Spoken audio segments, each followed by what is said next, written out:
Hi, my name's The Sweetest Pea Kristara, and you are watching Women's Wrestling Talk. Women's Wrestling Talk, the number one women's wrestling network on the planet.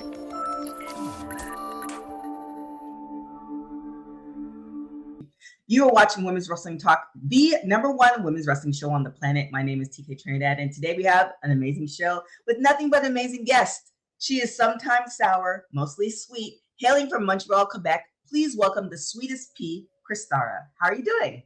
Hi, I'm doing well, thank you. How about you? I am wonderful. I love having my Canadian folks on, and it's a balance. I love having Canadian folks on, but also I love having my West Indian adjacent folks on as well. You said your father is Jamaican, so the question is favorite West Indian food. Uh, what what Oh, what is ooh, oh my goodness. I love. Oh my god, they really put me on the spot. I'm like, ooh, what should I say? I just like something like simple, like some saltfish. Like ackee and saltfish, something like that in the morning. You wake up, and as an adult, I appreciate the effort that they put into that every morning. It's not though like eggs and bacon quick. Yeah, They were putting in some love into that food, yeah. and I didn't know how good I had it. I had no idea. I mean, I saw another thing. I think it's gonna become a thing where they take I think Jamaicans call it dumplings, and we call it bake, where it's like the bread, but they Oh take it yeah. and they put the ackee and saltfish in it. Ooh, of Yeah, course. That sounds delicious. Yeah.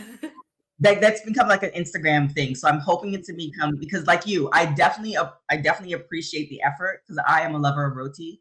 Can't make it to save my life, but I would eat it every single meal of the day for the rest of my life. I love it. Like that like bury me with roti. But it's definitely a love thing because it takes like forever. Yeah. So definitely get that part of it. But let's get into it. So here's the thing. Again, I've been talking to a lot of people who have like immigrant parents, and typically, and correct me if I'm wrong, with immigrant parents, they kind of want you to do the safe route. It's like, look, we did the hard work of coming to giving you opportunities and the opportunities for you to get a good job and all this stuff, and you decide to become a wrestler. Yeah. So how did your parents take that Yeah. when you made that decision? So my parents are pretty supportive. Like they never really like made me like feel a type of way. It's just I guess I just went that way by the way they raised me. And I Mhm. think that factor is why I started a little bit later in life because I went to university first. Because like you Mm, said, like you got to do that important stuff first before you have the fun. Because I always felt a little guilty thinking to myself, "Oh, they work so hard. My grandma worked so hard to come over here and build a life. Like I should do something with it. mhm. For every generation to get better, type of thing." Right, So I felt that like kind of weight on my shoulder, but then also I'm like, well, they did all of that, so I can also just chase my dreams at the same time too, and that's a right. privilege. So I should do that because they couldn't. So Mhm. it's kind of like a balancing act. And so have they been able to go and watch you wrestle or? Yeah, so when they go, like my aunts and my uncles and stuff like that, like they love it. They think it's fun. But like my grandparents, for instance, like they just can't watch it. Like they'll be in the crowd, like, get that girl, get her off of her. Like they want to jump into the ring. And I'm like, oh my God, they're gonna have like a heart attack. Like they can't come to shows. Like it's real to them. Yeah, it's I mean that's how you are doing your job. Yeah, but I feel guilty. Yeah, I get it, but it's like one of those things where if they legitimately think like, no, my granddaughter is getting beat up in the ring, and or sorry, my Alexa is going because I scheduled Oh. the weather, and she always does it the most inconvenient time. However, back to grandparents, that's how you know you're doing your job when they think like this is actually real. Like my granddaughter's either beating up somebody, which she should be doing, or she's taking a few blows to the head, which shouldn't be happening either. But let's kind of go all the way back. When did you get started, and when did you know like this is what you wanted to do?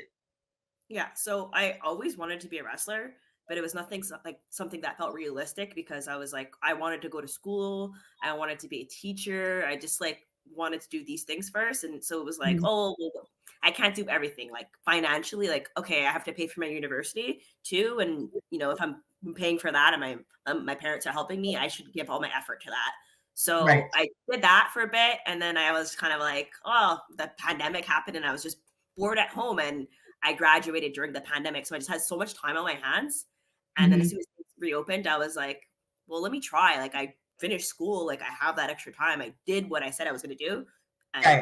and I finally went to school. So that was maybe in like late the summer of 2020, which was like a Hmm. terrible time to start because everything was opening and closing. So I was like, what am I Right. doing here? But I was so, like we all took that time at home, like just reflecting on life. And I just felt like something was missing. So that's what kind of pushed me to just do something that maybe that I shouldn't do, but I want to do something for me to have a Yeah. hobby. You kind of lose those hobbies as you get older sometimes. That part. Yeah. Because then like work becomes a hobby. It's like, well, what do you do? It's like, oh no, I work. It's like that's not a Yeah. hobby. You that's need that's something work. for yourself. So so you decide you're going to do this during the pandemic. You go to school. You go to the school. Did you have an athletic background before you got into wrestling? Yeah, so I played sports my whole life. So that was a thing that was very hard for me. Like I graduated, I went to college, I played some sports, and then when I Mhm. got to university, I just stopped. Like I stopped doing everything because Mm. I just was working and doing like I would still go to the gym and stuff like that, but I wasn't like competing on a team, which is what I did. So it was very like I felt like something was missing in my life because I was that athlete in high school where it was like every second day I was at practice. Like I was Mhm. always doing a sport, like every weekend. I didn't have a social life. It was sports. Yeah. So I was really missing that. And then you transitioned into wrestling. Yeah. And so what happened when you took that first bump? So it took a while to take the first bump because we were just like doing things like verbally and stuff like that before we're able to do it. So when I took the first Mhm. bump, it was very unnatural to me. Like I'm shouldn't just fall. Like I shouldn't do that willingly. So it was Right. very weird. It knocks the wind out of you and you go home, you're feeling all bruised, but then you kind of like build like thicker skin and now it's Yeah. nothing to me. But at first it was very like because I didn't do like gymnastics or something like that. So it was I did other sports, like I played basketball, soccer, so there was not something that translated in the terms of bumping that was Right. unnatural to me. Gotcha. So then you took the first bump. You went to school. We're in 20, I can't even believe it's 2024, which is like crazy. Yeah. So we're now in 2024. So I mean, because I know Canada had like US state by state was weird too, but I know Canada was pretty strict as far as during the pandemic. So Yeah. when was like your first match? Yeah. So yeah, it took a long time. Like I probably would have started having matches a long time before, but like you said, like US, they were allowed to have matches, but over here there was no matches. And Mhm. when it finally started, it was very like sporadically. So it took me a year. Like I only had my first match. I started training in June or July, late June of 2020. My first match was August 2021. So it took like a year because there's just Okay. no you weren't able to have matches. Right. So you had your first match. So what was that like? How like what preparing for that match and like I feel because I'm also a former athlete as well. There's this kind of build up, like no matter what sport you end up going into, like that still athletic mentality is always there. Yeah. So now you kind of got the reps in. You kind of like, okay, I'm starting out, but I'm not starting all the way like from square one. That first match, what was that like? Like, what was the preparation like? And then Yeah. kind of walking through it. So it was like it was athletic part was the easy part for me. For me, it was hard is like I have to connect to people now. And that's the Mhm. hard part about wrestling. Like I can do the moves, I can remember everything. Like that's easy because I have an athletic background, like I can do these things, but it was trying to remember like that there's more to it. There's the little in-betweens, like people are paying to see things. You can't just do whatever you want. Like it's a Right. performance aspect too, which was fun, but it took me a while to really improve in that performance aspect. Yeah. When did it click for you? Like, was it something that somebody said that, like for me, for instance, when I got into, I was very, and still, but when I got into entertainment, I was very much an introvert. And what kind Yeah. of clicked for me was my professor, he told me that it's not about perfection. We had this assignment we had to do, and you had to talk about yourself for like 2 minutes. And Yeah. I was such a perfectionist. I think it took me like 2 hours to do this assignment. And he asked me, "How long did it take you to do?" I was like, 2 hours. He's like, it's not about the perfection. It's about the personality that comes out. So from that, I really learned that like mistakes are gonna happen. Like you're human, everybody else is human. It is what it is. Like we're not I think his line was like, "We're not saving lives. Like you're not." Perfection is more for doctors. Like they can't screw up. which sometimes we still do. But it's not, we're not saving lives here. We're here to entertain, and people are going Yeah. to understand like that aspect. So it really kind of connected with me, and I still to this day think about that. So what was like that kind of connection? What was that thing that was said to you, or whatever that kind of like it made sense as far as Yeah. how to connect with the audience? I don't know if there was necessarily something that was said to me, but it was more so a moment. So I, had a whole athletic career and I never really got hurt. And there was a moment where I got hurt and I had to go to the hospital. I had stitches and I had to pull out of like a lot of matches. And that was my Mhm. first time like ever getting hurt. And, I just took in all those notes my coaches were saying. And it just kind of like, I don't know, something there just clicked because to me, it made me realize this can be taken away from me so fast. I need to Mhm. like listen and take in all these tools because like I was not that I was taking it for granted, but I realized like how fast it can be taken away from me. So Yeah. after every match, I would going into every match, I prepared so much more because I had that whole period where I wasn't able to do it. And it was all I Mhm. thought about. So it made me appreciate it more and just give more. So I think that moment maybe. Okay. I like it. I like it. Now, as far as matches, because when I see it's one of those things, because when people think of, well, not people, when I think of Canada, it's like this vast, country, but there's pockets, and then there's lots of pockets where it's just like no man's land. Like, Yeah. let's be honest. So, as far as the wrestling like community, um, how is it like how is it like kind of wrestling? Because I had Katrina on, and she was talking that it's kind of small sometimes, especially when you're just kind of dealing within the women's division. So like how has that been, and what's kind of like the hopes and goals for 2024 for your career? Yeah, so, like she said, it's like Katrina, like, I've wrestled her there was 1 month where I think I wrestled her, like, 7 times. Like, that's what it's kind of like, you're just, Yeah. "Oh, we're in a different town, like, we're running the same match." So, you Yeah. see a lot of people, every weekend, which is nice, like, it kind of feels like, you have a little community and we're all going from show to show but also, like, you kind of wish that you can, like, interact with different people because that kind of puts you at your comfort zone and helps you grow. So Right. that's something in 2024 I want more because I find if I wrestle in the same places, it's a little easier for me because these people know me, I know what works. Whereas if I go Mhm. somewhere where no one knows me, I have to work that much harder. And I Right. can't just think, well, they know who I am. I have to make them want to cheer me. I have Yeah. to, work harder, which is like, what I need. I can't just like be comfortable. Like I want to push myself. Yeah. I read this article, and I'm gonna have to put it in the link because I can't remember the gentleman's name, but he wrote this amazing article on you as far as like how hard hitting your matches are. And the way he was talking was almost like, you're a 5 or 6 year vet, which is a great thing like to have. So like, do you think being a former athlete, and then also having that realization where it's like, yeah, any day this might be like my last match for a long time, whatever. Do you think that kind of plays into the level of matches that you produce? Yeah, I definitely think it makes me just kind of want to give everything I can in that match, but I also think I'm also lucky in the sense that I was able to have very good training and in that 1 year like I was being able to train like almost like there was nothing to do, no one was having matches. So a lot of veterans were coming to the school, which they normally Mhm. don't in, like right now, let's say like in a regular like wrestling year, they don't because they're having matches every weekend, but no one was having matches. So everyone was Right. coming to the dojo. So I was getting to train with people that were seasoned veterans like all the time. So I think that really helped me because I wasn't just per se now, like I still go to my school and I help out, Mhm. but I'm the veteran, but I'm not really, right? So Right. it's It's different, still different. Yeah. I was very And lucky what, for that. and what school is it that you go to? I go to the IWS dojo. It's located in Montreal. Nice, nice, nice. And then as far as the veterans, has like out of the people, I'm assuming because Lufisto is well known within that area of Yeah. Canada. Um, as far as veterans, is there been anybody where they came into the training and again, it's one of those things where like they said something or did something where like it clicked for you, where it's just like, I now I understand.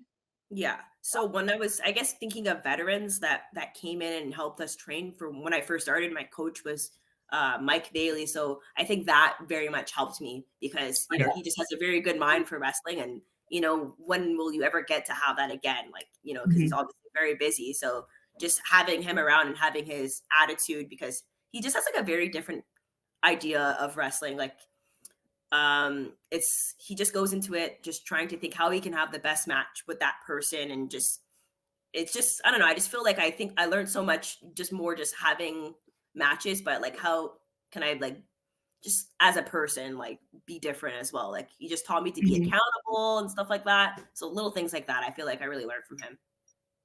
I like it. I like it. So tell like I have a pretty good gist as far as what how wrestlers, in particular women's wrestling, obviously, because women's wrestling talk, how they kind of do wrestler life in Los Angeles. How is it in Montreal in particular, especially since the pool is a little bit smaller?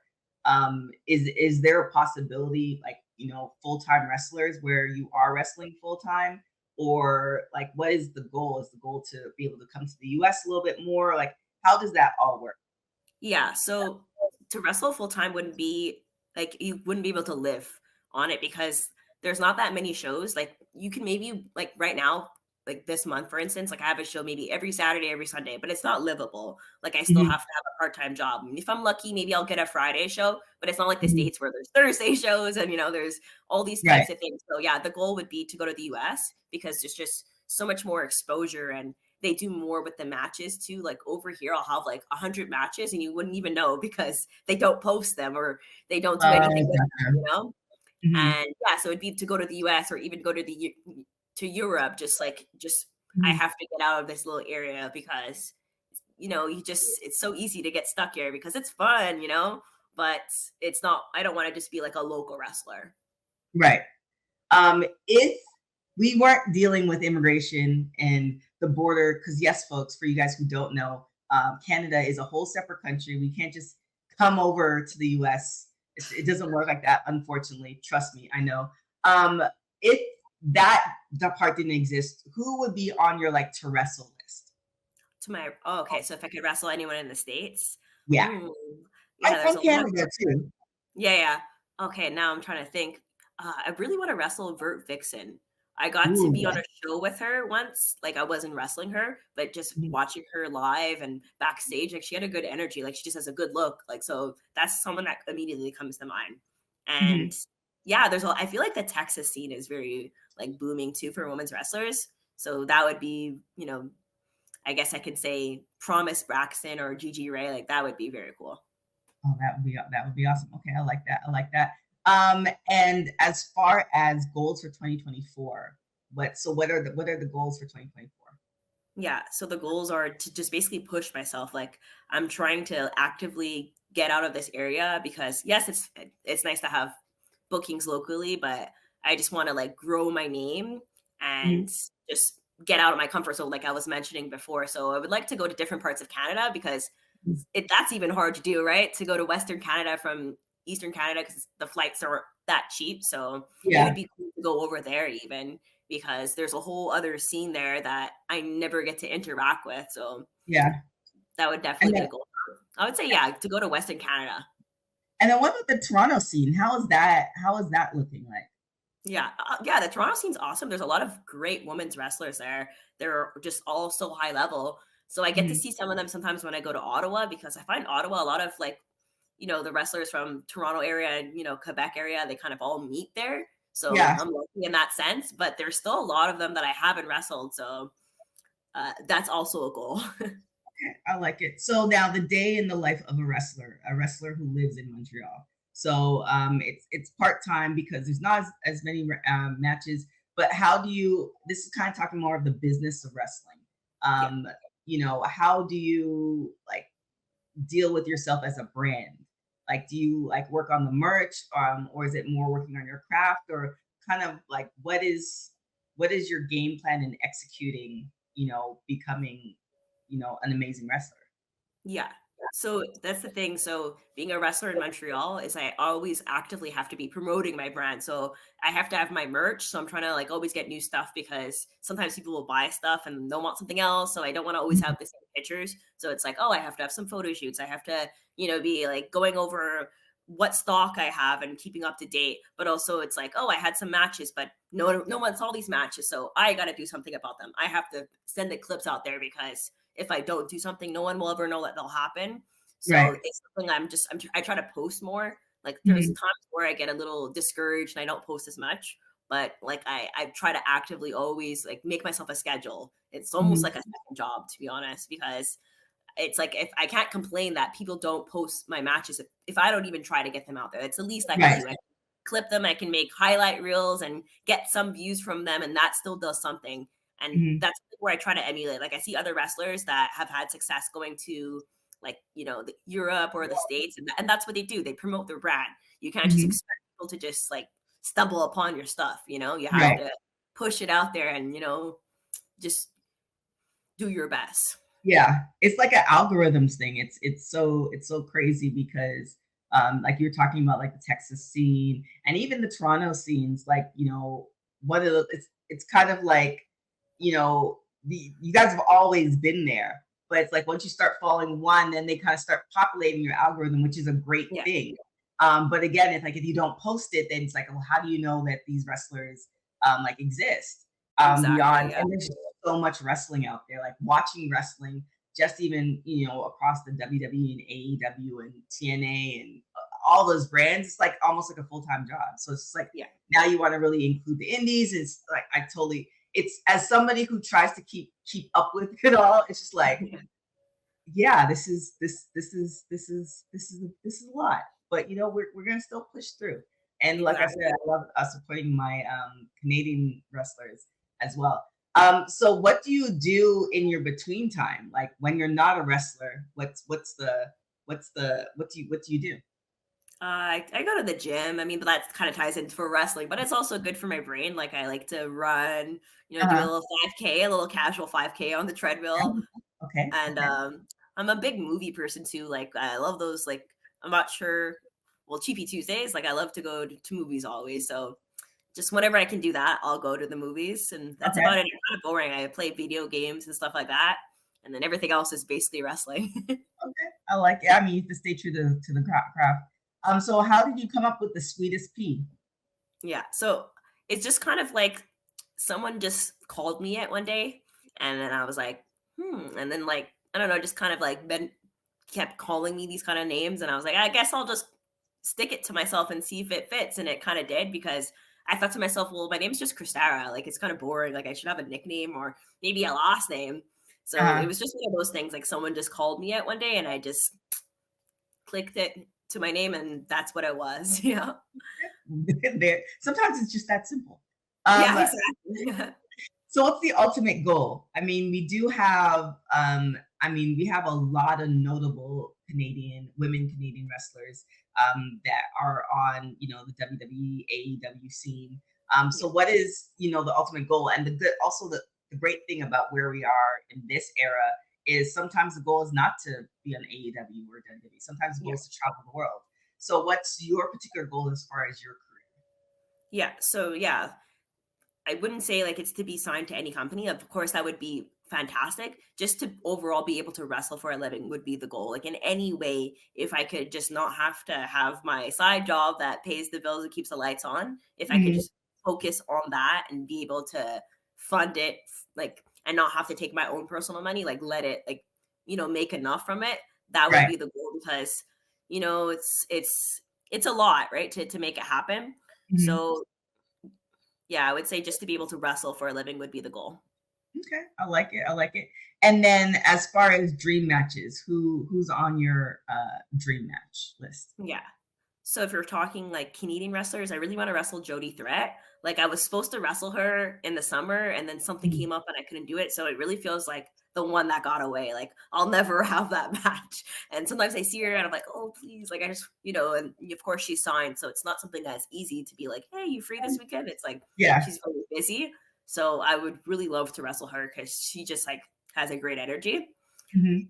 Um, I would like to just wrestle more intergender matches too. Like there's so many like fantastic wrestlers. So one person I would want to wrestle, like I mentioned before, was my coach. So I'm in a tag team called Amazingly Sweet. We're an Mhm. intergender tag team. So he was also trained by him too. His name's Alex May. So one of my dream matches is for us to tag up against Speedball and Veda. Like that's just a dream match for mine because it Ooh. would feel very full circle. Like my coach and Veda was one of my first like serious matches when I Mhm. faced them at IWS. It was my first like championship match, and they really took me under their wing because I didn't feel ready for that match, but they put me with someone that was very comfortable with and that knew what kind of match to have with me. So it really gave me a confidence very early on, because just to have someone be very kind to me and just give me that moment, it really helps, because I know it wasn't always like that, right? Like not everyone wanted to help each other because it was a dog eat dog world, and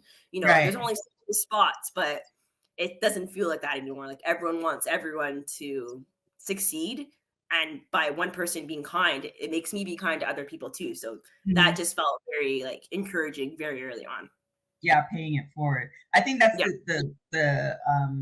Yeah, social media is like a gift and a curse. It's a great thing about social media where um, everybody has the opportunity to brand themselves, to put themselves out there. So, it's like everybody has a chance versus, when social media wasn't there, it's just kind of like, okay, well, it's like whoever the gatekeepers are, who knows this person, it's a yeah, little bit harder. So that's the great thing with having social media where, people shouldn't be as afraid to like help other folks out. So the paying it forward thing I definitely do appreciate.